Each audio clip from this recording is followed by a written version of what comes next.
This wind-swept airfield is 200 miles at sea. 600 miles from the inland targets its aircraft have just destroyed. The presence of this attack aircraft carrier has been felt half a world away from the United States.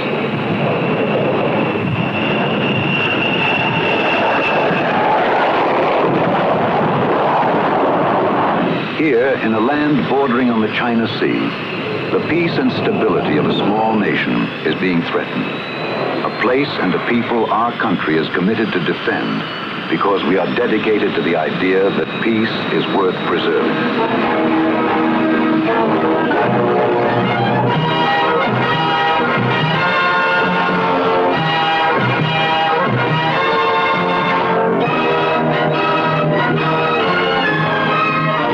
Two decades of world change have brought United States carriers to a troubled area where the future of Asia is being determined.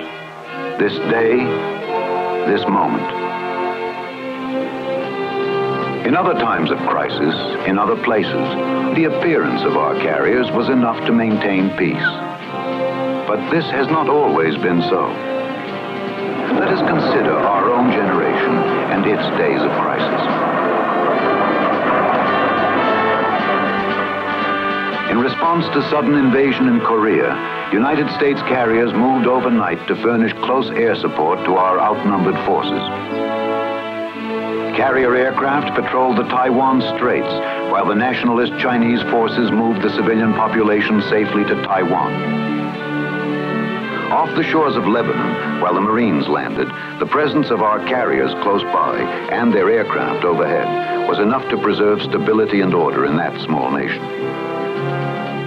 During the crisis in the Congo, an aircraft carrier served NATO forces as a depot for jet fuel supplies. From various places on the global sea, the United States moved our naval forces into Cuban waters. Russians and Cubans, intent on establishing missile bases on our doorstep, sensed their purpose. A show of strength was sufficient to keep the peace. And so it has been that in each emergency, no matter where on the face of the globe, United States carriers have responded, each bringing a variety of weapons for any kind of war, but using only what was needed to accomplish the job at hand. To be ready now, this instant, are the standing orders of America's attack carriers and of all who serve upon them. 4,500 men comprise this special purpose community. Engineers and doctors, pilots, steam fitters, postal clerks, aircraft mechanics, and firemen. From captain to seaman, they make this ship run. In the old sailing ships, man was the key to power in a visible and tangible way. He trimmed the sails, manned the guns, carried the powder, boarded the enemy in hand-to-hand encounter. In the carrier, man is still the key to power, but he uses more complex tools and more exotic skills.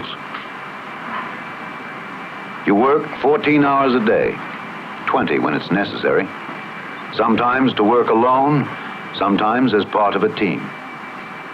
There is easier work ashore, but here at least, you are part of the most advanced technology of our age. Men in jobs on the flight deck are identified by color. Young men shunt million-dollar aircraft about the deck, handle tons of explosives, pump millions of pounds of jet fuel into aircraft that leave and return to the deck 9 or 10 times a day. Mechanics in brown and green work from dawn to dawn, keeping 80 planes ready to fly and fight.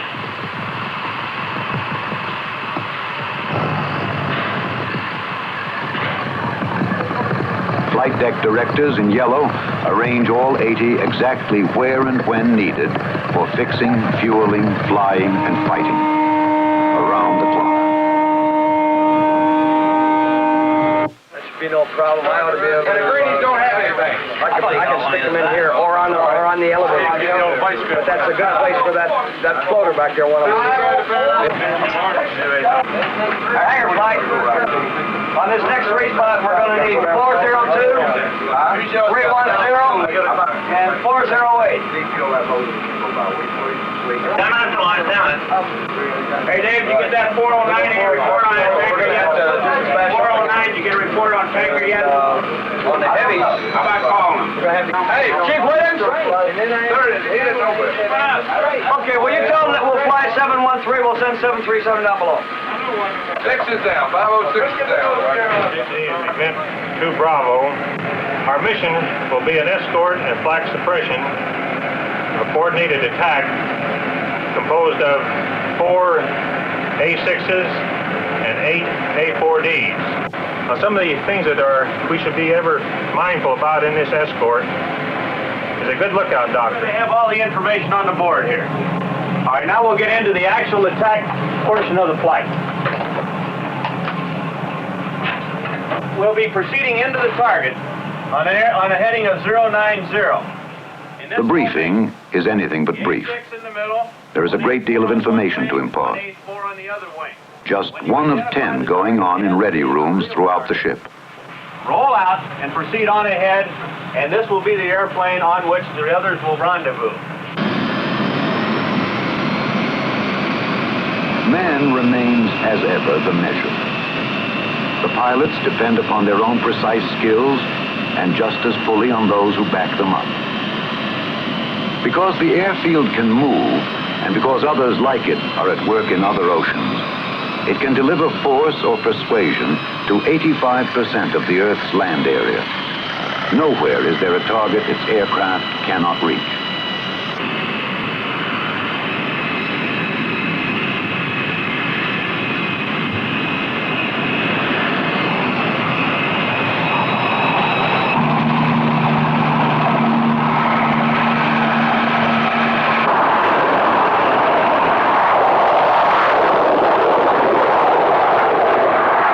Standing start, 20 tons of aircraft reach flying speed in 2 seconds flat.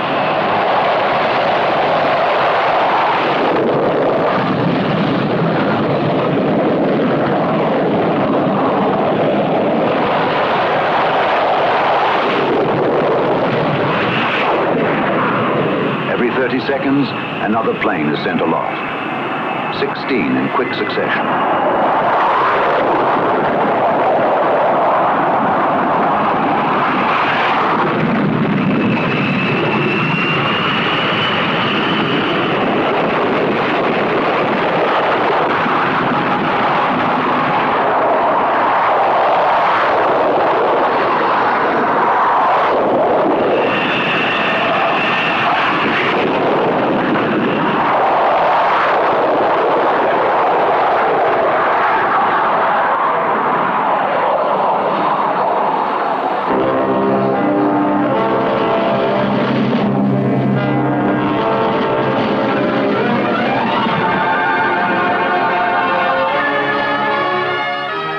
Training, then, when you work your way through the valleys and over the ridges in daylight or in the dark of night.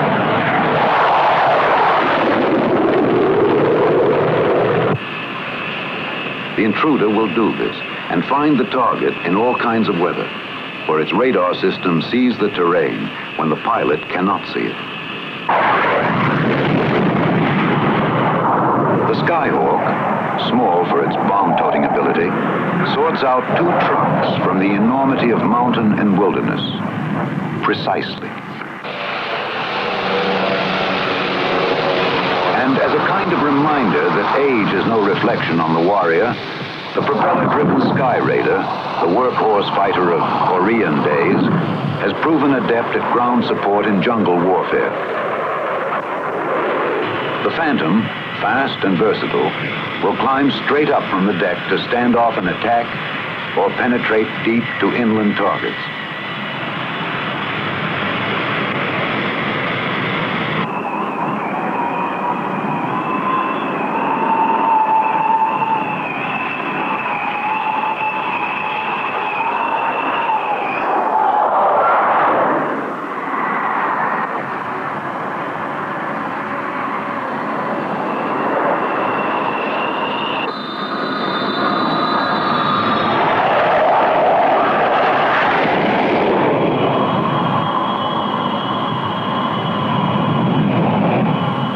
These are the ingredients of an airborne strike.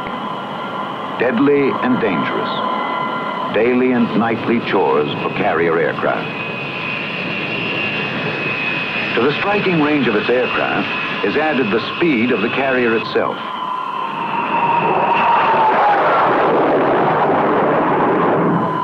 With a cruising range of 500 miles a day, it can draw into striking distance in a few hours.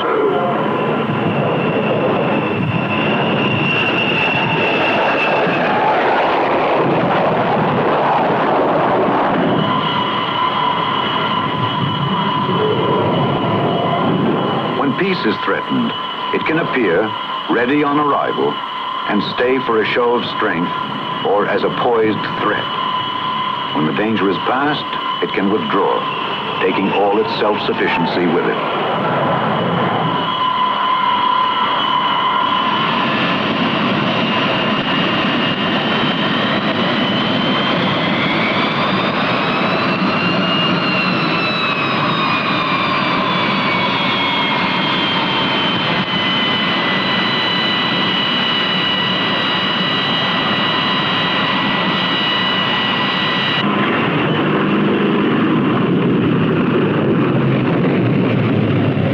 The approach of the carrier on-board delivery plane is a welcome sight, for it brings the mail from home, priority air freight, and occasional visitors.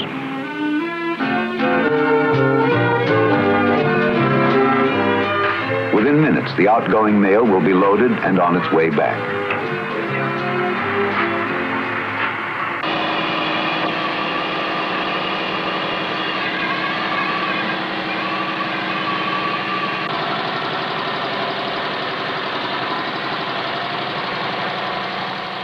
With this most vital supply of all, the reminder that no man is an island.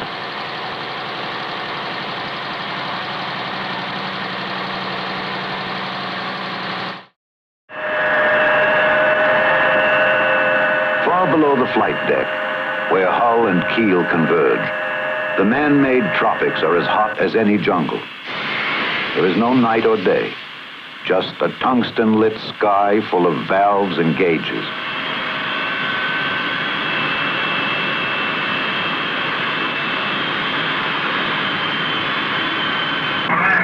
Let's take back the ball for our 20 feet below the waterline, trained hands control one of the 4 engines that move the carrier across the sea at 30 knots.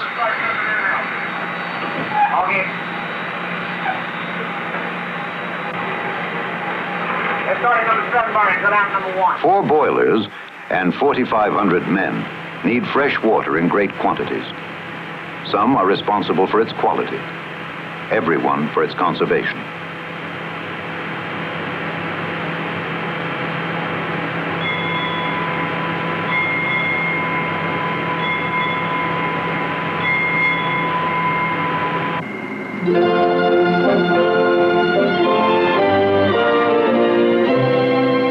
The smell of fresh bread is a sort of time reference in this city where 13,000 meals are served a day. Eggs and bacon do not summon the morning for everyone. If you have pork chops or chicken as the main course, you know the day is well advanced even though you may have just risen from sleep. A fighting ship is not a democracy. It is a tool democracy uses to survive. It is, however, a community, providing all the services for health and physical well-being that can be found ashore.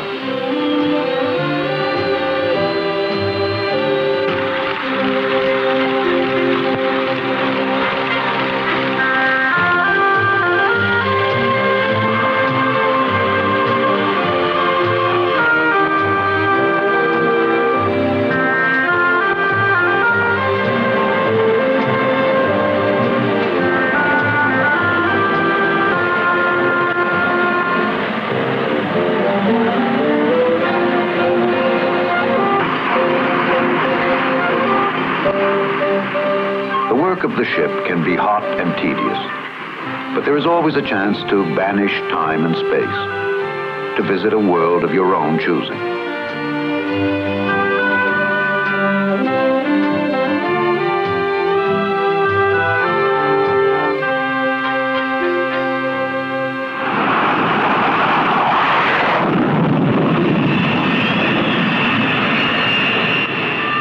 noise and commotion are part of the air you breathe.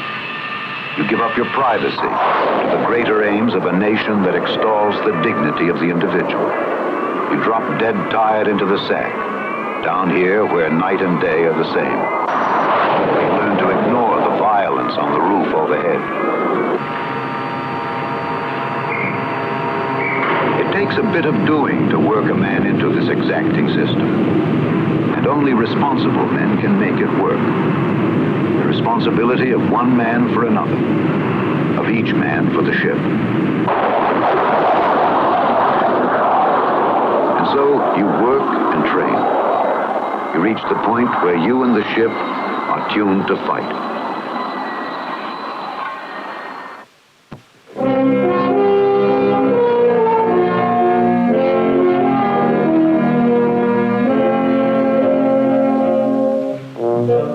Here at home, the Independence prepares to relieve a fighting ship on the line.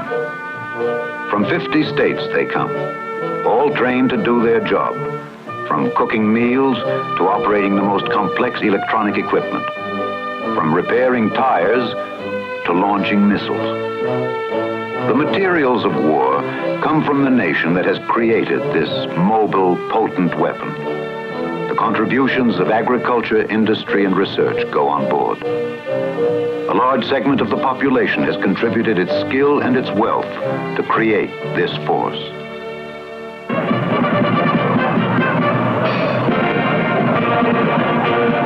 Tradition has it that bands be playing and flags be flying when fighting men put to sea. That is the framework of farewell. But this is the true language of long separation.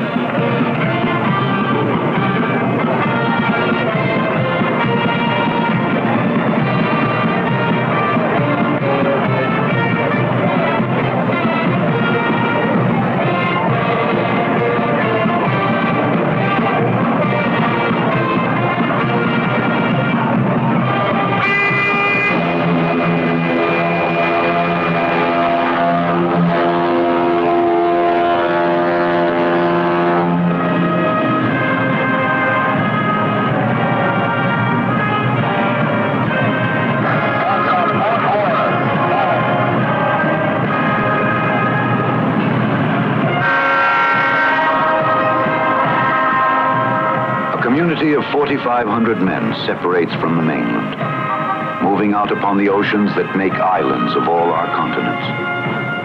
But with all that is given by a people to create and sustain this expression of prestige and power, some here will give their lives.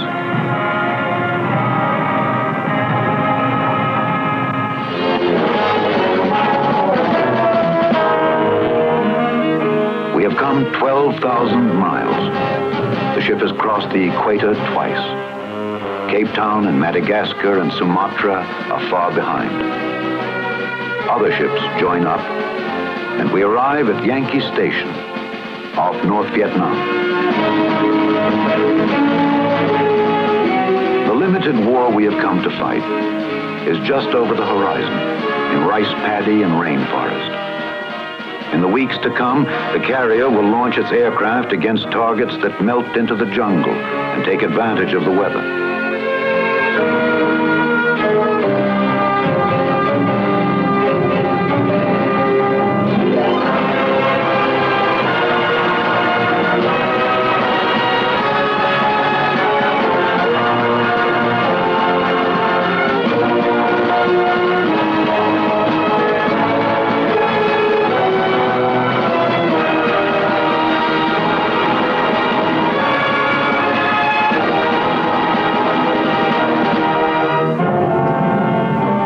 This moment is the culmination of all training, though it go back through all the years of a man's career.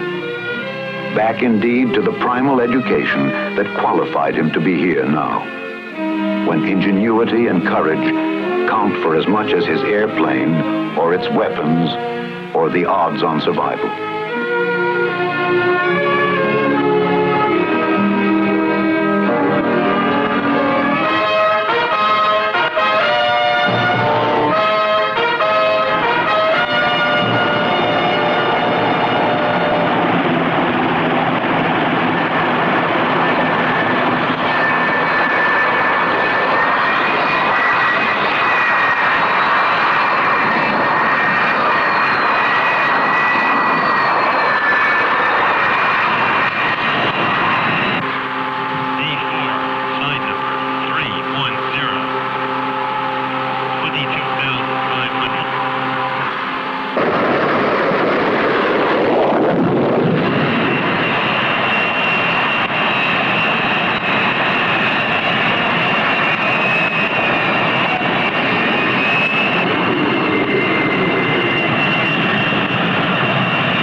on your own now, on your way to mountain and jungle, missile sites and anti-aircraft guns.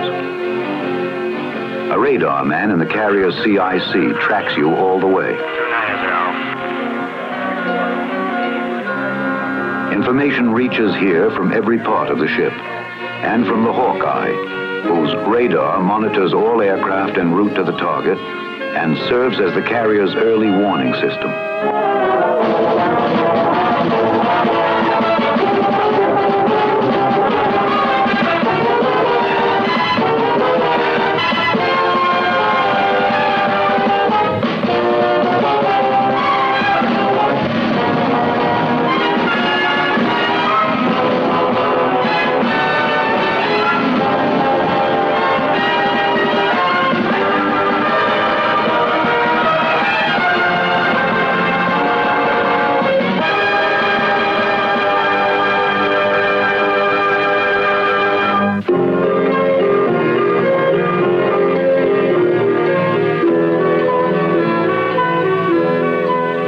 These men, the war is still in some remote place, yet there is anxiety here too. Sometimes it is tougher to wait than fight. Nature is a kind of natural enemy to what is proposed here. That men can find this moving postage stamp airfield, that other men can plan their approach to the deck, that men can land here, that this can be done time after time in an environment of wind and wave and weather and human fallibility.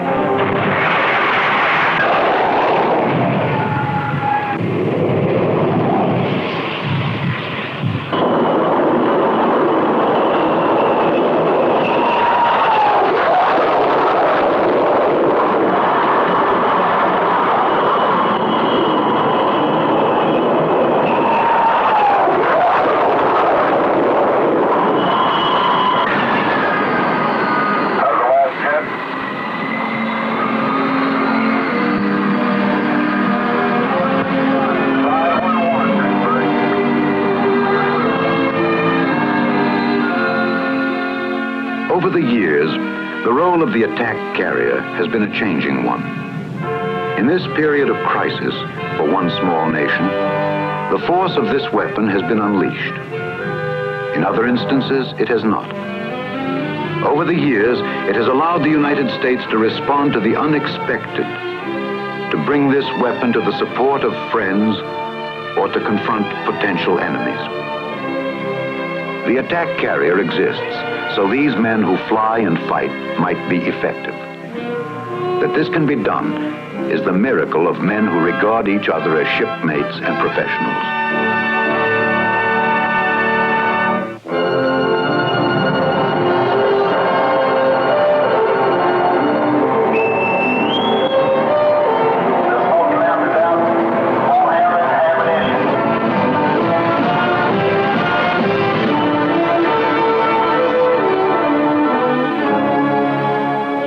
The clock flying for weeks on end will consume tons and tons of explosives and jet fuel. Carriers on the line take brief moments to bring their food and fuel and ammunition reserves to capacity. Men are still needed to carry the powder.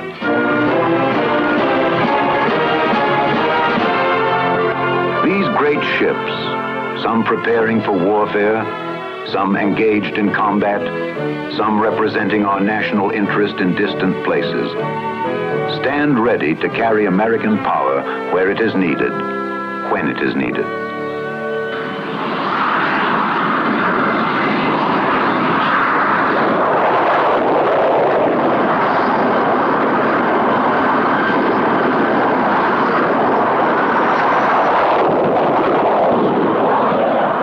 There will soon be another mission, and then another, each one reflecting the ordeal of all who serve upon the ship.